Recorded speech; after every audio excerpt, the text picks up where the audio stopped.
Ituturo ko sa inyo kung paano makuha yung beef loaf sa loob ng lata. So, buksan natin yung isang part ng lata.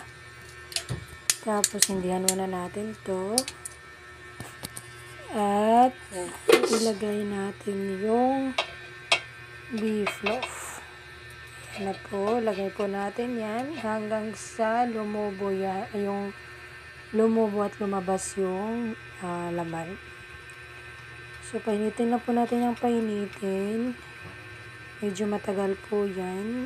Kailangan na po talaga ng pasensya.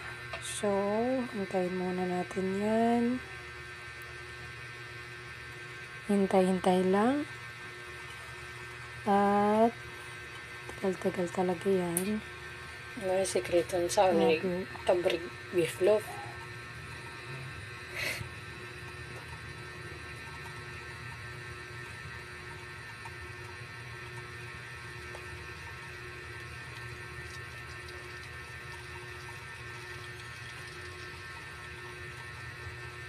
Kung napapansin nyo, lumulobo na po siya ng konti.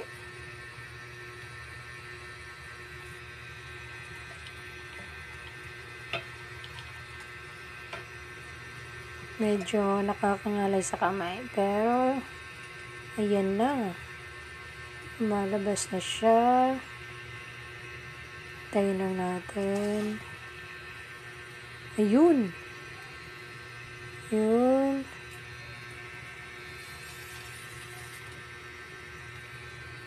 Try natin kung pwede na ba.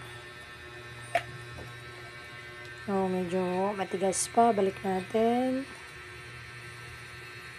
Konti na lang.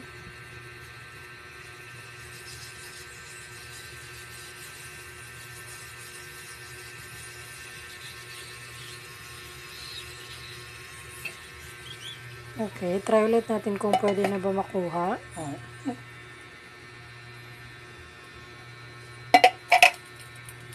Okay, at ayun na nga. Lagay na natin sa plato. Nakuha na nga natin. At ayun lang. Yun po kasimple. Thank you!